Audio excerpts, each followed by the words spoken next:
د لوی او مهربان خدای په نامه.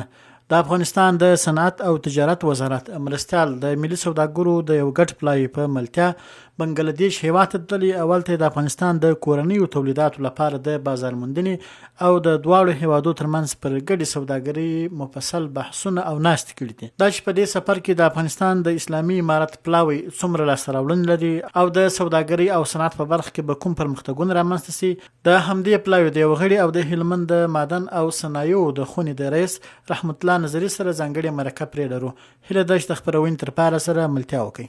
نظری صاحب، پیل بلدیو کو تاسو بنگلاديش هیواد ته ولاړاست د یو څو نور تجارانو او د صنعت او سوداګرۍ وزارت د مرستیال په شمول، التم پر کوم مهم مسایل بحث وکړي؟ زموږ مهم لاسته راوړنې یا مهمه موضوع موږ د کله چې د پاکستان هیواد سره زموږ تجارت او کاروبار بند سو، دروازې بندې سولې، نو بیا اسلامي امارت د خوا دغه موږ ټولو صنعتکارانو تجاران ته د وړاندیزو او لارښوونه وه چې تاسې پر بدیلو لارو باندې کار وکړئ. نو موږ بیا ولاړلو او ترکیې هیواد ته، ایران هیواد ته، بنګلادیش هیواد ته مو آخري سفر و چې پرون زموږ هغه سفر د جمعې ورځ وه. هغه سفر مو پای ته ورسېدی او اوس الحمدلله خپل هیواد ته راستانه سولو. نو موږ په بنګلادیش هیواد کې هلته د بنګلادیشي تجارانو سره B2B پروګرامونه درلودله، د پنبې په بخش کې، د زیرې په بخش کې، د ماشو په بخش کې، هلمند چې دی تور ماش هم ډیر لري، همداشان ریحانو په بخش کې موږ د ډیرو تجارانو او د کارخانو دارانو صنعتکارانو سره هلته لیده کاته وکړله او ملاقاتونه مو ورسره وکړله او په آینده کې انشاءالله د دوی سره د نرخ په تفاهم او زموږ د مال د تګ او راتګ د لارې د معلومولو په اړه به انشاءالله بیا په آینده ورځو کې زموږ د کار نتیجه معلومه سي. بلې، یعنې ستاسو ډېر تمرکز پر دې و چې د افغانستان د کورني تولیداتو لپاره بازار موندنه وکړي؟ بلې و، زموږ دغه کم اخري هیئت چې زموږ سره و چې په راس کې د افغانستان د صنعت او سوداګرۍ محترم معین صاحب و، زاید صاحب، هغه زموږ مشري پر غاړه درلودله، هغه را سره و. زموږ سره د دوا او د درملو د اتحادیې خلک هم را سره و، غړي هم را سره و چې افغانستان ته کومه دوا موږ د پاکستان څخه مخکې راوړل، هغه به اوس انشاءالله الرحمن موږ د بنګلادیش هیواد څخه راوړو. همداشان د وچې میوې په بخش کې هم تجاران را سره تللي وه، نو هغو هم بعضې قراردادونه وکړه چې زموږ وچه میوه به الحمدلله نوره و بنګلادیش هیواد ته لکه اسیایي و افریقایي و امریکایي هیوادو ته چې ځي، همداشان به بنګلادیش هیواد کې موږ نوی بازار پیدا کړی دی. همداشان موږ خپله د پنبې په بخش کې، د کرنیزو توکو په بخش کې موږ تللي وو. د پنبې په بخش کې چې الحمدلله تاسو ته بهتره معلومه ده چې د افغانستان په سطح 80-80% پنبه په هلمند ولایت کې کرل کیږي، کرکیلی کیږي. نو زموږ مخکې پنبه چې و کاروبار مو هغه خاص د پاکستان هیواد سره و، اوس نو الحمدلله موږ لارې پیدا کړي دي ترکیې ته، ایران ته او بنګلادیش هیواد ته. په آینده کې به مو کوشش دا وي چې د پاکستان د هیواد پر ځای و نورو هیوادو ته خپل صادرات وکړو انشاءالله. یعنې د دې سفر ډېر تمرکز پر دې و چې بدیل لارې پیدا کړي؟ بلې و، زموږ هدف هم دا و چې مخکې موږ یوازې د ګاونډي هیوادو سره کار کوئ، نو اوس زموږ هدف دا و چې د بنګلادیش هیواد سره هم خپل کاروبار وکړو، راکړه ورکړه وکړو او همداشان په آینده کې موږ خپل تجربې د نورو هیوادو څخه سره شریکې کړو او کولی سو چې د نورو دنیا سره موږ ښه اړیکې ولرو او پیاوړې اقتصادي اړیکې ځان ته پیدا کړو. تاسو ته خو بهتره معلومه ده چې مخکې دا خلکو ته داسې ذهن ورکول سوی و چې په افغانستان کې نه تجاران سته نه صنعتکاران سته، خو الحمدلله کله چې موږ ترکیې هیواد ته ولاړو، هلته د اکسپو هلال په نامه یو نمایشګاه و، په هغه کې مو ګډون کړی و د وزیر صاحب صنعت و تجارت په شمول. نو په هغه کې موږ ډېر لاسته راوړنې درلودله، هغه ترکي تجاران او نور دنیاوال چې هلته یې موږ ولیدلو ډېر خوشحاله سولو، چې ډېر خوشحاله سول هغوی چې د واقعیت په افغانستان کې تجاران سته، صنعتکاران سته، کارخونې هلته سته. هغه دا زموږ د کارخونو څخه چې موږ داسې په زرهاو کارخونې په افغانستان کې لرو، او په بعض مواردو کې د خپلو اجناسو څخه موږ خود کفایه یو. د دې شیانو سره هغو آګاهي نه درلوده، خو الحمدلله ورځ تر بلې زموږ هغه ملګري هیوادونه چې په تجارت کې مخکې را سره ملګري وو، د هغو توکي اوس افغانستان ته راتلله، هغه توکي اوس افغانستان ته نه راځي. افغانستان اوس خود کفا سوی دی، هغه هم اوس په دې پوه سوي دي چې افغانستان د سرمایه ګذارۍ دپاره یو بهترین فرصت لري او بهترین ځای دی، او هغو ته مو دغه آګاهي هم ورکړې ده چې تاسې کولی سئ چې راسئ. په افغانستان کې اوس الحمدلله د اسلامي امارت په راتګ سره امنیت ډډمن سوی دی او د تجار او صنعتکار ته کاري زمینې برابرې سوي دي. وزارت صنعت او تجارت ډېر پلانونه په لار کې لري، نو دوی ټولو ته موږ ډاډ ورکړی دی او ورکوو به چې راسي په افغانستان کې سرمایه ګذاري وکړي، هغه که په مشترکه توګه یې که دوی یوازې خصوصي خپل ځان ته کوي. بله رئیس صاحب، ډېری وخت خلک د توکو څخه شکایت کوي، مثلا د ځینو هیوادو کې توکي بې کیفیته وي، مثلا خاص توګه منځني ختیځ ته چې ځي. د افغانستان د توکو په اړه دوی څومره ډاډ درلود چې د توکي د کیفیت او د معیار برابر دي، یا هغه دسته‌بندۍ ته چې اړتیا لري یا پروسس ته چې اړتیا لري؟ خو دا ستاسې خبره بالکل صحیح ده. موږ مخکې د پاکستان هیواد سره کار کوي، په یوه سټنډرډ موږ کار ورسره کوو. اوس چې نورې دنیا سره کاروبار کوو، که د ایران که د ترکیې که بنګلادیش که نور هیوادونه نو موږ انشاءالله دې ته لیواله یو چې د دنیا په سټنډرډ باندې موږ خپل مال جوړ کړو او هغوی ته یې واستو او هغوی زموږ د مال څخه خوښي څرګنده کړي. الحمدلله اوس موږ کار شروع کړی دی، خصوصا د پنبې په بخش کې، د بسته‌بندۍ په بخش کې، په نورو بخشو کې موږ الحمدلله خپل ترتیبونه ټوله پوره منظم برابر کړي دي، او نور به هم دا کوشش چې په هغه کارو کې خپل په پلان کې د پخوا په څیر کارونه ونه کړو، په پلان کې باید تغیرات راولو. یعنی چې دنیاوال کم اجناس باندې دوی خوشحاله کېږي، موږ باید هغه رقم جنس ورته ور واستوو. بله، چې د خلکو څه ډول تقاضا یې باید هغه ډول بالکل بلې و دغسې تقاضا چې کوم هر مملکت خپل ځان ته اصول لري. اوس د پاکستان اصول او ترتیب یو رقم و، د ترکیې یا د بنګلادیش یا د ایران د هغه بیا بل رقم دی. نو موږ باید د دنیاوال چې په کوم سټنډرډ موږ څخه شی وغواړي په ښه کیفیت باید موږ ورته جوړ کړو چې د هیواد نوم مو په نیک نامه سي. که چیرې رئیس صاحب موږ د پاکستان پر ځای د ایران، بنګلادیش، ترکیې او یا هم د نور منځني ختیځ د هیوادو سره راکړه ورکړه او سرمایه ګذاري او تجارت زیات سي، څومره به موږ په پښو ودرېږو خود کفایه وسو؟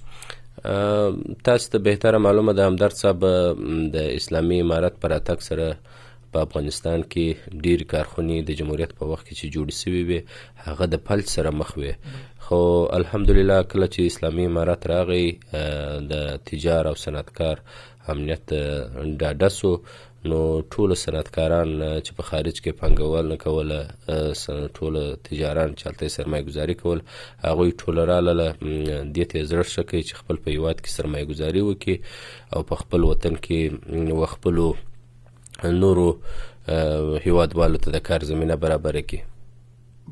یعنې د خلکو لیوالتیا وضعیت ده اوس؟ بلې و د خلکو لیوالتیا اوس افغانستان ته الحمدلله ډیره ده. دا اوس بنګلادیشي تجارانو زموږ سره ژمنه کړې ده چې موږ راځو په آینده څو ورځو کې افغانستان ته د افغانستان څخه د نږدې لیدنه کوو او موږ غواړو په ډیرو بخشو کې د لوی سرمایه ګذاري وکړو. بله رئیس صاحب، زموږ د هلمند کورني تولیدات د کاله څومره صادرات لري؟ زموږ ډیری تولیدات چې دي موږ چې په هلمند ولایت کې لرو، زیاتره تولیدات مو دي چې و نورو هیوادو ته موږ صادروو، هغه د پنبې په بخش کې دي. د پنبې په بخش کې خو موږ الحمدلله د کاله څخه ډیر ښه صادرات لرو، او همدا شان د ډبرې صادرات چې د معدن بخش کېږي، او همدا شان د تور ماش صادرات موږ لرو، د ریحانو ماش صادرات موږ لرو، د زیرې صادرات لرو. دا شان چې موږ مجموعي اټکلي حساب ورته کړی دی، تقریبا تر 500 میلیونه ډالر پورې موږ د هیواد په سطحه د هلمند ولایت څخه صادرات لرو. دا ټول بهر ته ځي؟ بلې و دا ټول بهر ته ځي. بلې، نو که چیرې دا ډول سرمایه ګذاري او پانګونې زیاتې سي، فکر نه کوئ چې 500 میلیون ډالر به 200-800 ته ورسي؟ بلې، دا خو طبیعي خبره ده. مخکې چې کله د جمهوریت وخت و په هلمند ولایت کې د افغانستان په سطحه 90% کوکنار کره کېدله، چې کله اسلامي امارت راغی الحمدلله هغه ټوله فیصدي اوس 0 ته راکښته سوله. اوس کروندګر، بزګر، دهقانان پر دې باندې فکر کوي چې دوی څه شي وکړي. خو الحمدلله اوس په هلمند کې پنبه زخته زیات کرل کیږي، همداشان غنم، جوار، کنجتي، ماش، ریحان دا شان ډیر کرل کیږي. نو الحمدلله زموږ د هلمند خلک با استعداده خلک دي، زحمت کشه خلک دي، زموږ صادرات به نور هم تر دې ډیر سي. داسې ویل کېږي چې د اسلامي امارت په راتګ سره په دې ولایت کې د کارخونو شمېر زیات شوی دی. بلې و د اسلامي امارت په راتګ سره موږ مخکې په هلمند کې د یخي کارخانې درلودلې، تقریبا 20 فابریکې موږ درلودلې. نو زموږ تجارانو دې ته زړه نه ښه کوی، ځکه چې د هغوی امنیت نه و ډاډه، زړه یې نه ښه کوی. الحمدلله چې اسلامي امارت راغی، اوس زموږ کارخونې تقریبا تر 150 ډیر کارخونې موږ دلې په هلمند کې لرو او په کار یې فعالیت کړی دی، او موږ په آینده کې کوشش په دی چې دا تعداد نور هم ډیر کو. یعنې په دې برخه کې خلک لیوالتیا لري سرمایه ګزاري وکړي. بالکل. و خارجي ډونران خصوصا هغه افغانان چې په خارج کې اوسېږي هغه هم دې ته لیواله دي، هغه خلک چې دلې په هلمند یا په افغانستان په نورو بخشو کې په نورو سیمو کې اوسېږي هغه هم دې ته لیواله دي چې راشي دلته په هلمند کې سرمایه ګزاري وکړي. د هلمند د سرمایه ګزاري لپاره یو بل ځای چې د صنعتي پارک د ویش چارې دي. بلې و د هلمند پارک صنعتي په اړه باید ووایو چې انشاءالله هغه کارونه سره رانږدې سوي دي او په نږدې راتلونکي کې به دغه لړۍ پیل سي او صنعتکارانو ته به توضیح سي.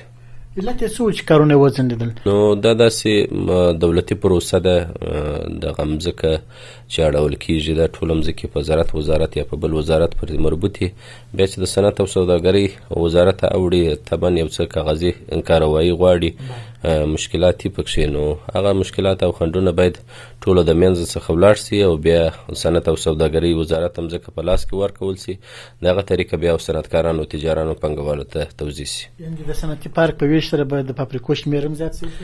بالکل زیاتېږي، ځکه چې زموږ اوس ډېر صنعتکاران، ډېر پانګوال دې ته لیواله دي چې په هلمند ولایت کې دلې سرمایه ګزاري وکړي او خپله پانګونه وکړي.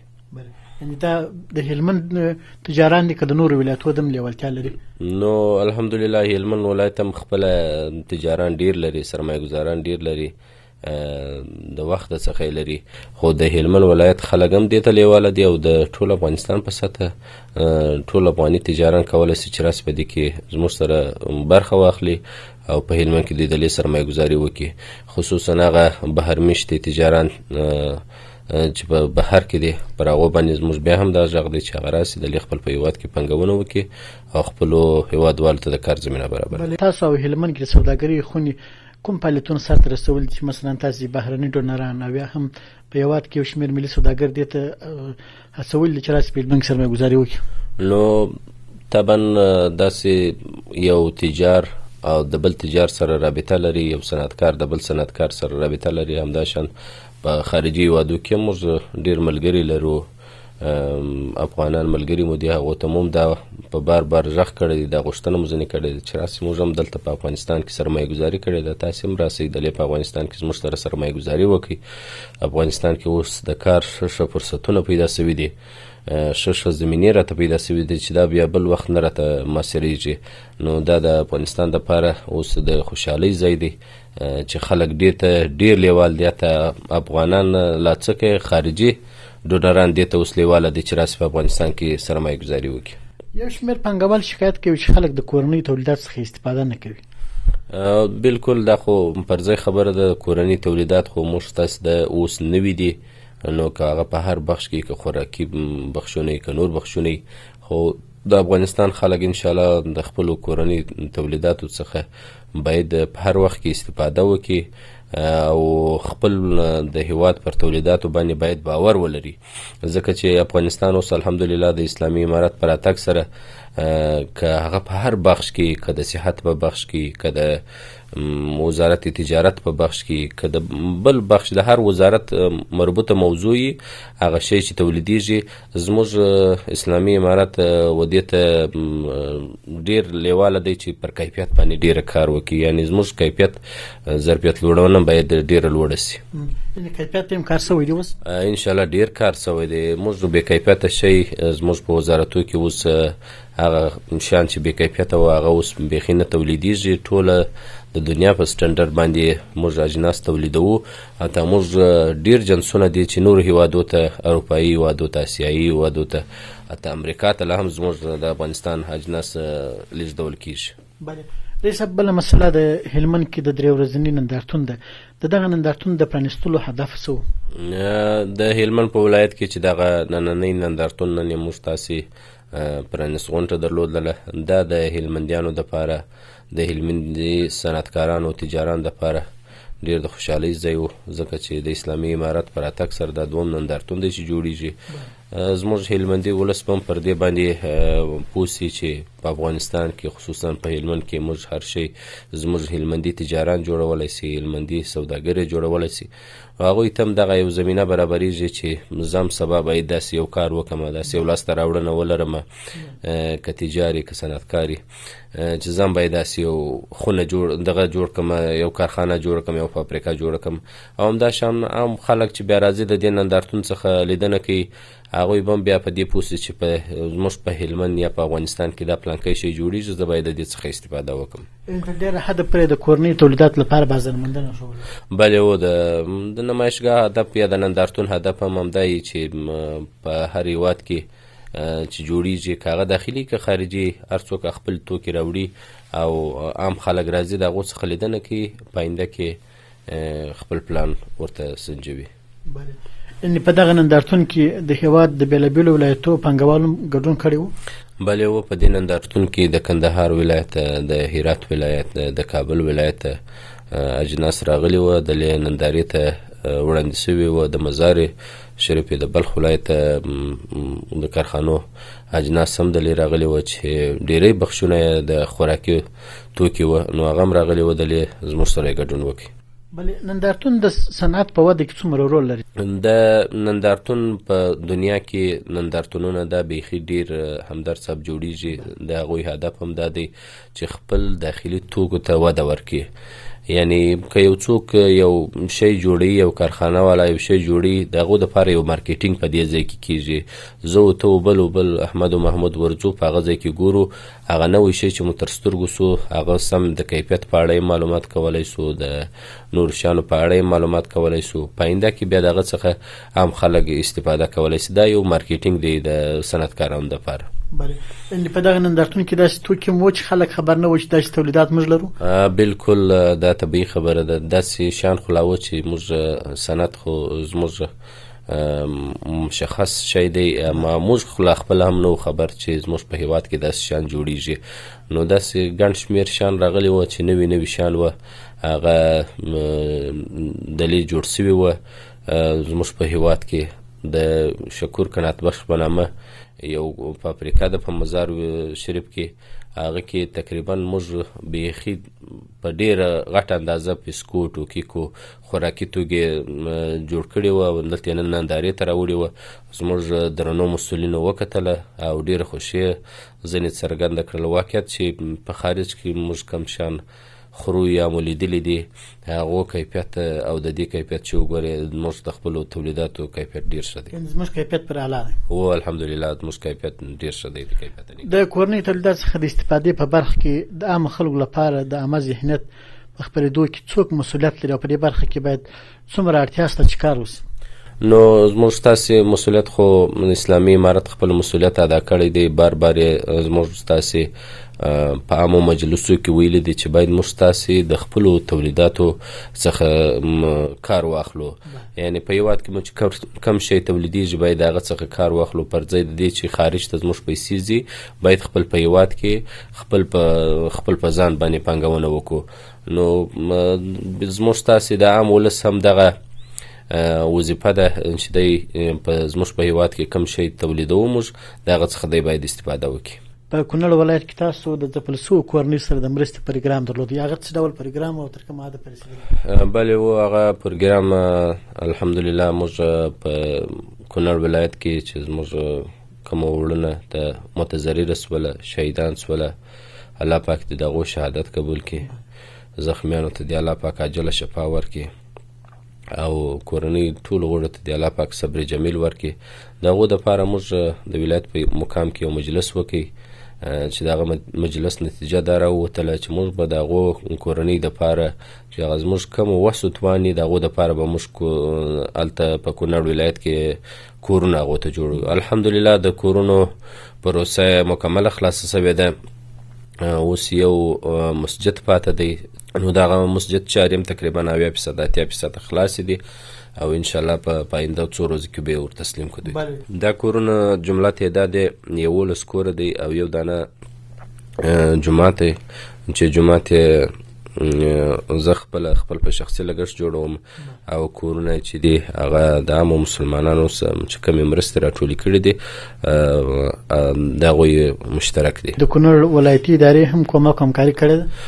بلې و د کونړ ولایت والي صاحب او د دغه کومه پیښه چې سوې ده په نورګل ولسوالۍ کې هغوی بیچارهګانو هم خپل تر وسه پورې پوره کوشش کړی دی. په کوم وخت کې چې موږ غږ پر کړی دی یا لار راته بنده سوي لارې راته خلاصه کړې همداشان نور داسې کم د دوی چې وظایف یې په هغو بخشو کې دوی کومکونه راسره کړي دي. بله رئیس صاحب د هلمند سوداګرو په دې برخه کې څومره خپل مسؤلیت ادا کړی دي؟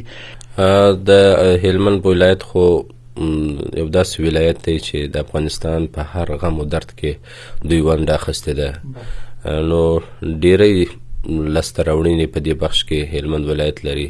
هلمند ولایت د هغو ولایتو څخه شمیرل کیږي چې په لومړي کتار کې هغه که په هرات کې یو د زلزلې پیښه سوي یا د مهاجرینو په بخش کې یا همداشان د کونړ په بخش کې اول ترین هلمند ولایت دی په اولو ولایتو کې حسابل کیږي چې هلمندیان خپل یو احساس لري. دغه احساس د مخې راولاړیږي د خپل ادارې سره مشوره کوي چې موږ باید څه وکړو، په کومه طریقه باید مخته ولاړ سو. دا ادارې او د دوی ترمنځ یو همغږي موږ الحمدلله په هلمند کې لرو. دغه مطابق بیا موږ مخکې ځو او خپل پلان جوړونه کوو. په دې برخه کې تاسو هر وخت همکاري کړې ده، نه یوازې چې د کونړ سره د نورو ولایتو سره؟ نه، موږ الحمدلله د کونړ سره مو هم همکاري کړې ده، هرات کې مو هم همکاري کړې ده، په نورو ولایتو کې مو هم کړې، پکتیا او پکتیکا کې مو هم کړې ده، همداشان د مهاجرو په بخش کې مو هم کړې ده. نو موږ دې ته لیواله یو په هر وخت کې خدای پاک دې بیا داسې پیښې نه راولي. نو که خدای مکې داسې پیښه راځي هلمند ولایت حاضر آماده دی. زما پر ټولو هغه هلمندي تجارانو صنعتکارانو باندې دا غږ دی که خدای مکې داسې یو پیښه یو حادثه طبیعي حادثه راځي باید دوی د خپل وس مطابق هغه خپل احساس څرګند کړي، د خپل هیوادوالو سره په غم شریکۍ کې ځان شریک وبولي. هلمند کې دغه نندارتون په اړه ستاسو نظر او خلکو ته پیغام څه دی چې دغه نندارتون ته ورسي او د دې تولیدات څخه لیدنه وکړي؟ دا به څومره زموږ پر اوسني تجارت باندې ښه اغېز وکړي؟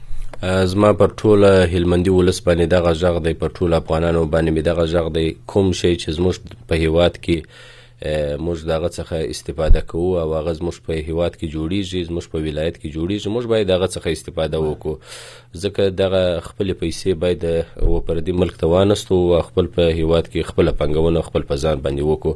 نو د ټولو هیوادوالو باندې مو دغه غږ دی چې زموږ توکي ټوله باوري توکي دي او زموږ اسلامي امارت او موږ صنعتکاران انشاءالله هر وخت داسې شی تاسو ته جوړوو، تهیه کوو چې هغه ستاسې هم په خیر زموږ هم په خیر، بلې او کیفیت به تر بهر شي کم به نه وي.